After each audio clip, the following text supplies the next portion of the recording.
As COVID numbers across the country only are surging, the one thing that hospitals have completely run out of is oxygen. In most major hospitals, oxygen supply is in critically short supply. So short that doctors are having to make that very tough choice of who gets it and who doesn't. Essentially, who lives and who doesn't.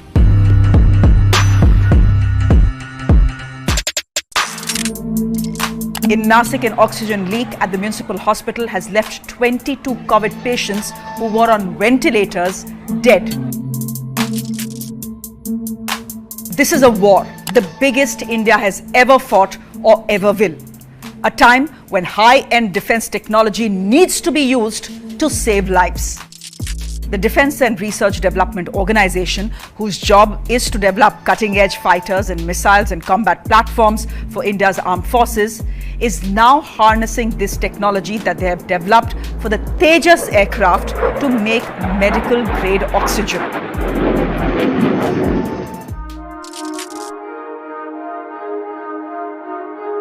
The Tejas is India's first indigenous fighter. It has on board an oxygen generation system. Now, this system breaks down molecular components of the atmospheric air and provides continuous oxygen to the pilot for long durations and in high altitude flights. Now, this sophisticated technology is being used to set up oxygen plants that can provide medical grade oxygen around the clock at a rate of 1,000 liters per minute. The DRDO has transferred this technology to private players who are using it to quickly put together 10 oxygen plants for Uttar Pradesh.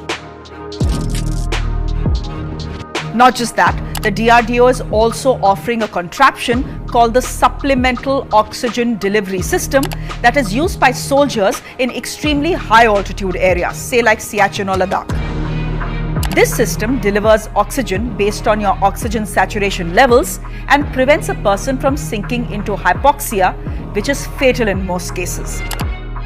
Now, this is exactly the situation that gets replicated in a COVID person, which is why oxygen availability becomes a matter of life and death. The oxygen delivery system is light, it's portable, it can be used at home for mild cases. The DRDO is hoping that it will be available in the market soon, but private players will have to step in for mass production.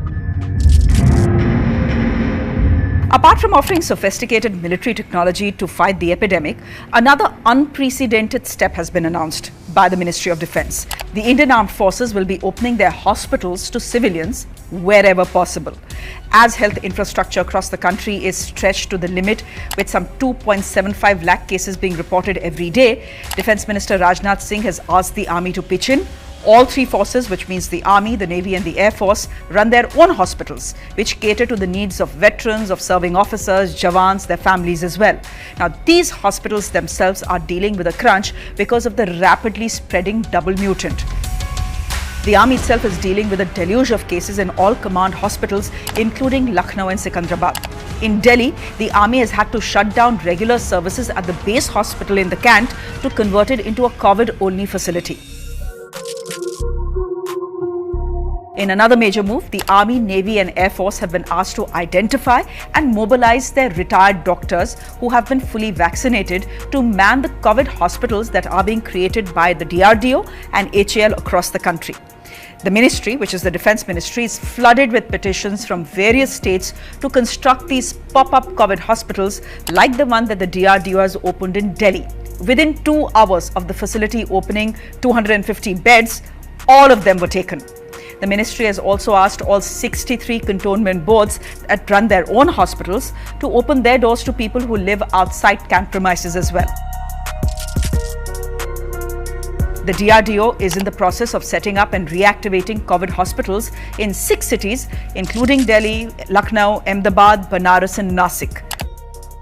In Delhi, the DRDO is in the process of setting up a 500-bed COVID facility to ease the pressure on Delhi's beleaguered hospitals. All beds will have oxygen support. The facility is at the same location near the Delhi airport, where it had set up a 1,000-bed facility last year. That makeshift hospital was folded up this February as the number of cases dipped and there was no one coming to these hospitals. The facility will be staffed and monitored by the DG Armed Forces Medical Services. Treatment will be free, but an RT-PCR report and Aadhaar card are mandatory. Lucknow, the Defence Minister's constituency, is getting two similar COVID hospitals with a combined strength of 1,000 beds. These hospitals will include 250 to 350 ICU beds as well. The locations that have been identified for these hospitals are the Haj House, which is on Kanpur Road, the Golden Blossom Resort on Faizabad Road. Both should be operational in the next few days and will come as a huge relief to a city where patients are dying waiting for ICU beds. Another jumbo 1,000-bed facility is being set up by the DRDO and HAL, which is Hindustan Aeronautical Limited, at Awadh Shilpgram in Lucknow. Not just hospital beds, ventilators, oxygen and space in crematoriums and graveyards has run out in the city of Nawabs. It has more than 40,000 active cases, including the Chief Minister of the state himself, Yogi Adityanath. The other state capital where the DRDO is pitching in with COVID duty is Ahmedabad. This is where a 900-bed hospital is being set up at the request of Home Minister Amit Shah. The MHA is deputing 25 doctors and 75 paramedics from the paramilitary forces at this hospital. In Patna, the DRDO has converted the ESI hospital into a full-fledged 500-strong COVID bed facility. It is now operational. The DRDO says its regular job is to develop cutting-edge technology for India's armed forces and keep it battle-ready. But given the fact that COVID is the biggest war the country will ever fight, everyone wants to do their bit. Just for perspective, the pandemic has killed more Indian citizens than all the wars India has fought, including World War I and World War II.